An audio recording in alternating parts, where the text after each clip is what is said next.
നമസ്കാരം. വൈദ്യുതി ക്ഷാമം, വൈദ്യുതി നിരക്ക് വർധന, പവർ കട്ട് തുടങ്ങിയ വാക്കുകളും പരാതികളുമാണ് വൈദ്യുതി ബോർഡ്, അതുമായി ബന്ധപ്പെട്ട വകുപ്പ് എന്നിവയ്ക്കെതിരെ സ്ഥിരമായി ഉപയോഗിച്ച് കേൾക്കാറുള്ളത്. എന്നാൽ കേരള ജനതയുടെ ഇത്തരം പരാതികൾക്ക് അറുതി വരുത്താനുള്ള പുതിയ പദ്ധതി വരുവാൻ പോകുകയാണ്. സംസ്ഥാനത്ത് തോറിയത്തിൽ നിന്നും വൈദ്യുതി ഉൽപ്പാദിപ്പിക്കാനുള്ള പദ്ധതിക്കായുള്ള അണിയറ പ്രവർത്തനങ്ങൾ ആരംഭിച്ചിരിക്കുന്നു. തോറിയം അടിസ്ഥാനപ്പെടുത്തിയുള്ള ആണവ വൈദ്യുതി നിലയം സ്ഥാപിക്കാനുള്ള സ്ഥലം കണ്ടെത്താനുള്ള ശ്രമം KSEB ആരംഭിച്ചു. തൃശൂർ ജില്ലയിലെ അതിരപ്പള്ളിയും കാസർഗോഡ് ജില്ലയിലെ ചീമേനിയുമാണ് നിലവിൽ ഈ പദ്ധതിക്കായി പരിഗണനയിലിരിക്കുന്ന സ്ഥലങ്ങൾ. ഇവയ്ക്കൊപ്പം അനുയോജ്യമായ മറ്റ് സ്ഥലങ്ങളുടെ സാധ്യതകളും പരിശോധിക്കും. ബംഗളൂരുവിലെ national institute of advanced studies ആണ് ഇത് സംബന്ധിച്ച സാധ്യതാ പഠനം നടത്തുന്നത്. പഠന റിപ്പോർട്ട് അനുകൂലമായാൽ പദ്ധതിയുടെ മറ്റ് തുടർ നടപടികളിലേക്ക് നീങ്ങും. 385 മെഗാവാട്ട് ഉൽപാദനശേഷിയുള്ള കായംകുളം താപവൈദ്യുതി നിലയത്തിൽ നിലവിൽ വൈദ്യുതി ഉൽപാദനം നടക്കുന്നില്ല. ധാരാളം കരിമണൽ ശേഖരമുള്ള കായംകുളത്ത് നാഷണൽ തെർമൽ പവർ കോർപ്പറേഷൻ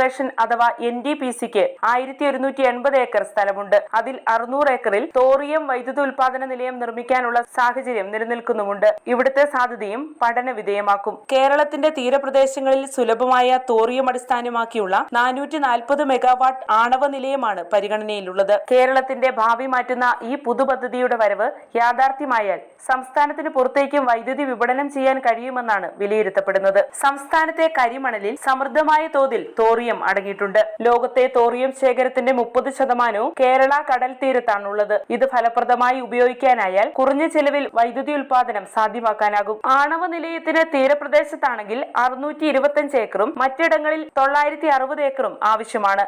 ഇതോടൊപ്പം ഓഫീസ് സമുച്ചയങ്ങൾക്കും ക്വാർട്ടേഴ്സിനും വേറെയും സ്ഥലം വേണം. ഇത് മുൻനിർത്തി ഊർജ്ജ വകുപ്പ് അഡീഷണൽ ചീഫ് സെക്രട്ടറിയുടെ നേതൃത്വത്തിൽ വൈദ്യുതി ബോർഡിലെ വിദഗ്ധ സംഘം മുംബൈയിലെ ഭാഭ ആണവ ഗവേഷണ കേന്ദ്രം സന്ദർശിച്ച് ചർച്ച നടത്തിയിരുന്നു. തമിഴ്നാട്ടിലെ കൽപ്പാക്കത്തും തോറിയം ആണവ നിലയമുണ്ട്. തോറിയത്തെ യുറേനിയം 233 ഐസോട്ടോപ്പാക്കി മാറ്റി വൈദ്യുതി ഉൽപാദനം നടത്തുന്ന പ്ലാന്റാണിത്. കൽപ്പാക്കത്തെ ഈ ആണവ നിലയവും സന്ദർശിച്ച് കേരള സംഘം പഠന വിധേയമാക്കിയിട്ടുണ്ട്.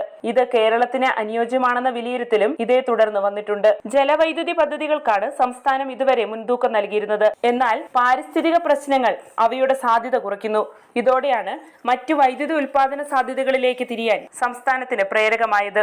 ജലത്തിൽ നിന്നെന്ന പോലെ സൗരോർജം, കാറ്റ് എന്നിവയെയും വൈദ്യുതോൽപാദന സ്രോതസ്സുകളാക്കി മാറ്റാനുള്ള ശ്രമങ്ങൾക്കും KSEB തുടക്കം കുറിച്ചിട്ടുണ്ട്. അതിന് ഒരു പടി കൂടി കടന്നാണ് ഇപ്പോൾ തോറിയം അടിസ്ഥാനമാക്കിയുള്ള ആണവ വൈദ്യുതി ഉൽപാദന പദ്ധതിയിൽ എത്തിയിരിക്കുന്നത്. 1980കളുടെ തുടക്കം വരെ സംസ്ഥാനത്തിന് ആവശ്യമുള്ള വൈദ്യുതി കേരളത്തിൽ തന്നെ ഉൽപ്പാദിപ്പിക്കാൻ കഴിഞ്ഞിരുന്നു. അതോടൊപ്പം മിച്ച വൈദ്യുതി അയൽ സംസ്ഥാനങ്ങൾക്ക് നൽകുവാനും അന്ന് കഴിഞ്ഞിരുന്നു. എന്നാൽ പിന്നീട് അങ്ങോട്ട് വൈദ്യുതി ഉപഭോഗം വർദ്ധിക്കുകയും പല കാരണങ്ങളാൽ ഉൽപാദനം കുറയുകയും ചെയ്തു. 2024 ഏപ്രിൽ മാസത്തെ കണക്ക് പരിശോധിച്ചാൽ ഉൽപാദനം 1.97221 കോടി യൂണിറ്റ് ആയിരുന്നെങ്കിൽ ഉപയോഗം 11 കോടി യൂണിറ്റ് മറികടന്നിരുന്നു. ഇത് വലിയ വൈദ്യുതി ക്ഷാമ പ്രതിസന്ധിയിലേക്കാണ് വിരൽ ചൂണ്ടുന്നത്. ഇത്തരത്തിലുള്ള വൈദ്യുതി ക്ഷാമ സാഹചര്യങ്ങളെ മറികടക്കുന്നതിനൊപ്പം ഉൽപാദന വർധനവിലൂടെ സംസ്ഥാനത്തിന് അധിക വരുമാനം നേടാനും സഹായകമാകുന്നതാണ് തോറിയം ആണവ വൈദ്യുതി ഉൽപാദന പദ്ധതി. ഈ പദ്ധതി യാഥാർത്ഥ്യത്തിലെത്താൻ കേന്ദ്ര സംസ്ഥാന സർക്കാരുകളുടെ ത്വരിത നീക്കങ്ങൾ അനിവാര്യമാണ്. വാർത്തയുടെ നിറം തേടി